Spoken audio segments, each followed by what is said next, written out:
আসসালামু আলাইকুম and hello everyone. আজ চলে আসলাম একটি মেলার ব্লগ নিয়ে, যেটা শুধুমাত্র বছরে একবার ১৬ই জানুয়ারিতে অনুষ্ঠিত হয়। এটি অবস্থিত বিকে আইডিয়াল স্কুলের সামনে একটা মাঠ প্রাঙ্গণে। শ্যামবাসী কলাটিয়াপাড়া অর গুদরাঘাট বাজার বললেও সবাই চেনে। ঢুকতে না ঢুকতেই দেখলাম গরম গরম পেঁয়াজু, সাথে মুরালি, মাছের বড়া এবং গরম গরম জিলাপি তারা সেল করছিল। দেখে খুব ভালো লাগছিল।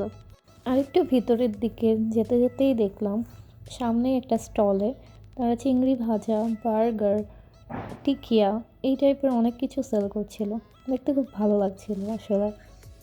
10 টাকা মূল্যে আপনিও এই ছাপা মেহেদি হাতে লাগিয়ে নিতে পারেন।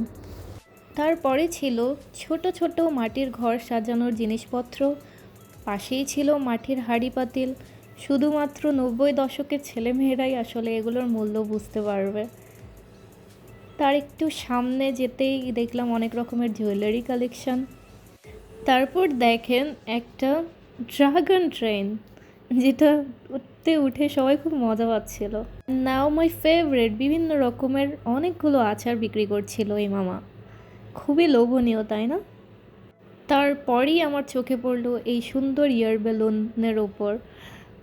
তার একটু পরেই দেখি সুন্দর সব তাজবি আতর সব রাখা। দেন আবারও সেই চিংড়ি ভাজা, মোরালি ও মাছের বড়ার খুবই বড় একটা স্টল দেখতে পেলাম। ভালো লাগছিল আসলে। এখানে সবচেয়ে আরামদায়ক দৃশ্য কী ছিল জানেন? এই শীতের মধ্যে দেখছিলাম এই গরম গরম মুচমুচে পেঁয়াজু। তার একটু সামনেই ছিল বড় একটা জায়গা জুড়ে হরেক রকমের মিষ্টির দোকান। সেখানে বিভিন্ন রকমের মিষ্টি বিক্রি হচ্ছিল। খুবই লোভনীয়, তাই না? আর একটু সামনেই যেতে না যেতে দেখি প্লাস্টিকের সব জিনিসপত্র বিক্রি হচ্ছে। মাত্র 20 টাকা থেকে শুরু, 300 টাকার মধ্যে এগুলো সেল করছিল। আমিও কিছু দামাদামি করছিলাম। ঠিক তার পরের দোকানটাই ছিল মেলামাইনের জিনিসপত্র, যেখানে খুবই কমে তারা বিক্রি করছিল। ওখানেও 20 টাকা থেকে শুরু ছিল। আমি এখান থেকেও কিছু বল সেট, কিছু ট্রে নিয়েছিলাম, পরে দেখাবো। তারপরই দেখলাম এই বেলুন ফ্রির একটা দোকান।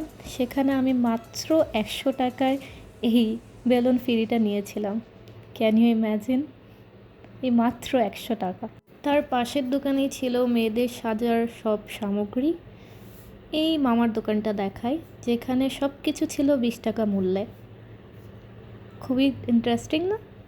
আর তারপরই এই বাবলগুলো দেখে মনটা আরও খুশি হয়ে যায়। মনে হচ্ছিল আমি নিজেই বাচ্চা হয়ে গেছি। কি সুন্দর লাগছিল। আপনারাও আমার সাথে এই দৃশ্যটি উপভোগ করেন। তারপরেই সামনে ছিল কিছু মাটির ব্যাংক ও বাচ্চাদের খেলার হাঁড়ি পাতিল, যেটাকে আমরা আসলে ঝুলা পাতিল বলে থাকি। কে কে খেলেছেন ছোটোবেলায় এটা কমেন্ট করে জানিয়েন কিন্তু। আরও ছিল সুন্দর কিছু মাটির চায়ের কাপ, যেগুলো ছিল 70 টাকা পিস করে। আমার খুব পছন্দ হয়েছিল, তাই দেখছিলাম আর কি। তারপরে একটু সামনে যেতেই দেখলাম ছোট ছোট সব পাখি, লাইট জ্বলা পাখি। দেখেছেন কি কখনো? আমিও এই প্রথমবারই দেখলাম। এখন ভিতরের দিকে যাচ্ছি, দেখেন কত রাশ ছিল। তারপর সামনে একটু যেতে না যেতেই দেখি সব মেয়েদের উইকনেস, বিভিন্ন রঙের বিভিন্ন রকমের সব রেশমি চুড়ির দোকান। পাশেই ছিল কাঠের কিছু ল্যাম্প, যেটাতে আল্লাহ এবং মোহাম্মদ লেখা। আর ছিল ঘর বাড়ি বানানো কিছু ল্যাম্প এবং বিভিন্ন খেলনার জিনিসপত্রও ছিল সেখানে। কি কিউট লাল পরীগুলো, তাই না? তারপরে ছিল একটু সামনে গিয়ে দেখি যে টেডিগুলো রাখা, কত কিউট। আমার নিজেরই কিনতে ইচ্ছা করছিল। আর এই ডিমের পিঠা কে কে লাইক করেন? সত্যি বলতে আমার তো ভালো লাগে না। সামনেই ছিল এক মামার মিষ্টি সুরে বাঁশির আওয়াজ, যেটা খুব ভালো লাগছিল শুনতে।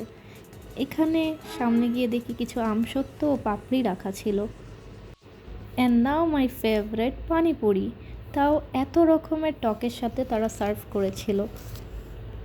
না খেয়ে পারলাম না। মেলায় আসবো আর নাগরদোলা দেখবো না, তা কি হয়? আবার সাথেই ময়ূরপঙ্খীও ছিল। এবার দেখা যাক মেলা থেকে কি কি কিনলাম।